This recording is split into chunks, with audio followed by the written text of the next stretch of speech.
Assalamualaikum warahmatullahi wabarakatuh. Risalah 78. Sekurang-kurangnya ada 10 sifat yang harus dimiliki oleh orang-orang yang berada dalam perjuangan kerohanian, yang sedang memeriksa diri sendiri dan yang berusaha mencapai tujuan kerohanian serta yang menginginkan kekal berada dalam keadaan itu. Apabila Allah telah mengizinkan mereka untuk tetap berada dalam keadaan itu dan berdiri teguh di dalamnya, maka mereka akan mendapatkan kedudukan yang tinggi. Sifat pertama, hendaklah seorang hamba tidak bersumpah dengan menggunakan nama Allah, baik di dalam perkara yang benar maupun di dalam perkara yang salah, dan baik secara disengaja maupun tidak. Jika ia telah menyadari hal itu, yakni ia tidak bersumpah dengan menggunakan nama Allah, baik secara disengaja maupun tidak, maka Allah akan membukakan pintu cahayanya baginya. Ia akan menyadari faedahnya di dalam hatinya, pangkatnya di sisi Allah akan ditinggikan, kekuatan dan kesabarannya akan bertambah, sanak saudaranya akan memujinya dan tetangga-tetangganya akan memuliakan. Kemudian, orang yang kenal kepadanya akan menghormatinya dan orang yang melihatnya akan merasa gentar memandangnya. Sifat kedua, hendaknya tidak berbuat bohong, baik berbohong yang sesungguhnya maupun hanya sekedar lelucon saja. Jika ia telah dapat membuang perbuatan yang tidak diinginkan itu dan telah menjadi satu dengan dirinya, maka Allah akan membukakan hatinya dan membersihkan ilmunya, sehingga seakan-akan ia tidak pernah berbohong dan apabila ia mendengar orang lain berbohong, maka hatinya akan merasa benci dan malu. Jika ia berdoa kepada Allah supaya dia menghilangkan perbuatan bohong itu dari dirinya, maka Allah pun akan memperkenankan doanya itu. Sifat ketiga, apabila berjanji, hendaklah tidak mengingkari janji itu, atau jangan berjanji sama sekali. Dengan tidak mengingkari janji atau tidak berjanji sama sekali itu, ia akan mendapatkan sumber kekuatan dirinya, dan inilah tindakan yang seimbang untuk diikuti. Sebab, pengingkaran janji itu termasuk ke dalam perbuatan bohong. Jika ia berbuat demikian, maka pintu kemuliaan akan dibukakan baginya, derajat akhlak yang tinggi akan diberikan kepadanya, orang-orang yang benar akan cinta kepadanya dan pangkatnya di sisi Allah akan ditinggikan. Sifat keempat, hendaklah tidak mengutuk makhluk atau menyakiti mereka, walau ia sendiri disakiti. Karena sifat ini termasuk salah satu sifat yang baik dan termasuk kebajikan. Ini adalah suatu sifat yang benar.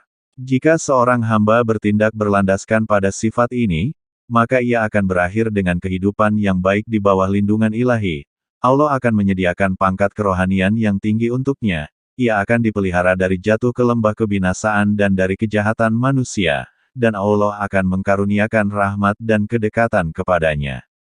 Sifat kelima, hendaknya tidak berdoa agar orang lain mendapatkan bahaya, walaupun orang itu memperlakukan dirinya dengan cara yang tidak baik. Janganlah membalasnya, baik dengan lisan maupun dengan perbuatan. Bersabarlah dan serahkanlah kepada Allah. Janganlah menuntut untuk dibela, baik dengan perbuatan maupun dengan lisan. Orang yang dapat melakukan semua ini akan diberi kedudukan yang tinggi di sisi Allah. Orang yang terlatih dengan cara seperti ini dan tetap menjalankan sifat ini akan mendapatkan kemuliaan di dunia ini, dan di akhirat kelak, dan ia akan dicintai oleh orang-orang yang benar, baik yang dekat maupun yang jauh, permohonannya akan diterima dan ia akan mendapatkan kemuliaan di hati orang-orang yang beriman. Sifat keenam, janganlah seorang hamba itu mengatakan bahwa orang yang mengikuti kiblat yang sama, yaitu orang yang beragama Islam itu adalah musyrik, munafik atau kafir.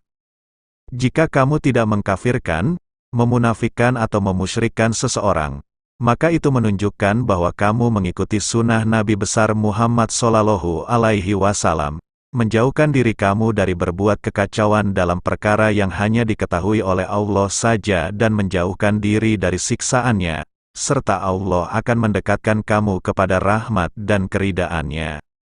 Oleh karena itu, ini adalah pintu yang mulia untuk menuju Allah Subhanahu wa Ta'ala, yang mengkaruniakan sifat ini kepada hamba-hambanya yang beriman sebagai balasan atas kasih sayangnya kepada semua orang.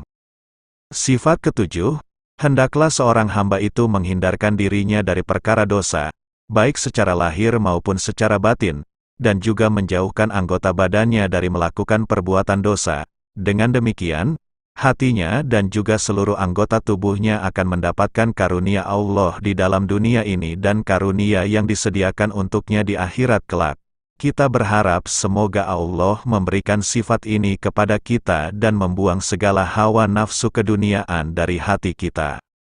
Sifat ke-8, hendaklah seorang hamba itu tidak membebani seseorang, baik beban itu berat maupun ringan. Sebaliknya, hendaklah ia membuang beban yang ditanggung oleh seorang, baik itu meminta maupun tidak. Sebenarnya, sifat ini adalah suatu kemuliaan yang diberikan Allah kepada hamba itu dan sifat ini juga memberikan kekuatan kepadanya untuk menasehati orang lain supaya melakukan perbuatan baik dan meninggalkan perbuatan jahat. Ini adalah suatu kemuliaan bagi seorang hamba Allah. Hamba yang berada dalam peringkat ini akan memandang seluruh makhluk itu sama. Hati hamba yang berada dalam peringkat ini akan dijadikan oleh Allah tidak memerlukan apa-apa lagi. Hamba ini akan berpegang teguh dan menyerahkan kepada Allah saja. Allah tidak akan menaikkan derajat seseorang di sisinya, jika ia masih terikat erat kepada kehendak hawa nafsunya.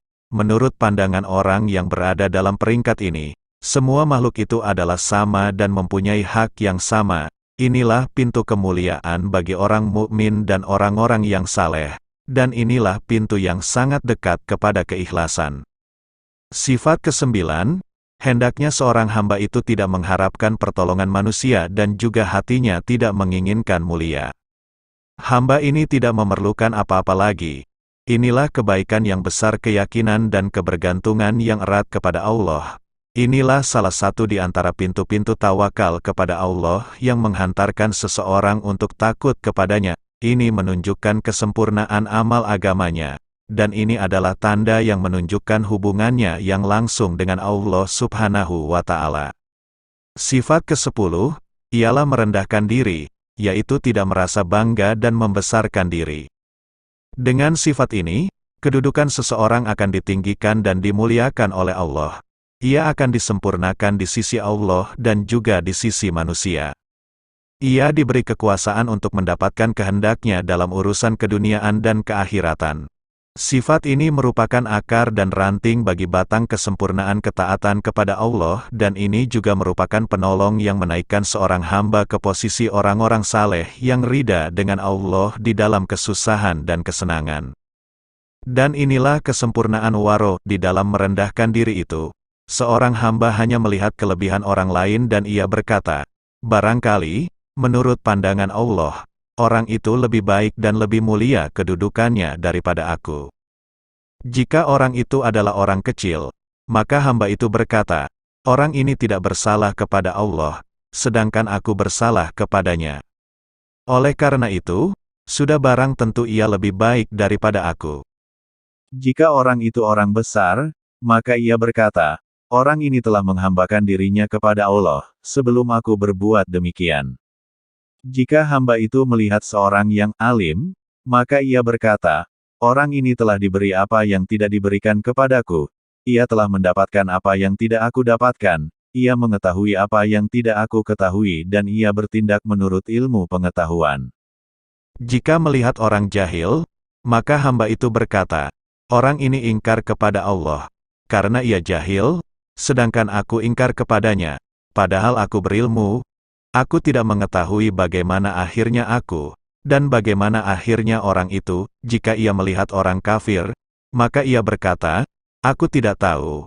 Mungkin ia akan menjadi seorang muslim dan pada akhir hayatnya ia berada dalam kebaikan. Sedangkan aku mungkin menjadi orang kafir dan berakhir di dalam kejahatan.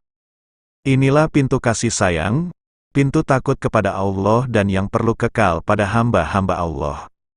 Oleh karena itu, apabila hamba Allah telah menjadi orang seperti digambarkan di atas, maka Allah akan memeliharanya dari mara bahaya, derajatnya akan dinaikkan sebagai orang yang berdampingan dengan Allah Subhanahu wa Ta'ala dan ia akan menjadi orang pilihannya. Ia akan menjadi teman Allah dan musuh iblis. Disinilah terdapat pintu rahmat. Disinilah kebanggaan dan kesombongan diri akan hancur lebur. Rasa ketinggian diri di dalam hal keagamaan, keduniaan dan kerohanian akan hilang musnah. Inilah intisari penghambaan dan penyembahan kepada Allah. Tidak ada yang lebih baik daripada ini. Dengan tercapainya peringkat ini, maka lidahnya akan berhenti membicarakan hal-hal ahli dunia dan hal-hal yang sia-sia. Tidak ada kerjanya yang sempurna tanpa tangga ini. Rasa sombong, dengki dan melampaui batas akan hilang dari hatinya dalam semua keadaan. Perkataan dan tujuannya sesuai dengan apa yang terdapat dalam hatinya. Pendeknya, lahirnya sesuai dengan batinnya, menurut pandangannya di dalam hal nasihat menasehati, manusia ini, semua manusia ini sama. Di dalam memberikan nasihatnya, ia tidak pernah membuat perumpamaan tentang kejahatan dengan diri seseorang dan tentang tindakan baik dengan dirinya sendiri atau ia membicarakan kejahatan orang lain. Dan ia tidak suka mendengar kejahatan orang lain dijadikan perumpamaan, karena hal itu akan membahayakan hamba-hamba Allah, menyusahkan mereka dan membawa kerusakan kepada sifatnya, kecuali mereka yang ditolong Allah dengan rahmatnya untuk memelihara lidah dan hatinya agar selamat. Wallahu alam bisawab. Mohon maaf apabila ada kekurangan dan kesalahan. Wassalamualaikum warahmatullahi wabarakatuh.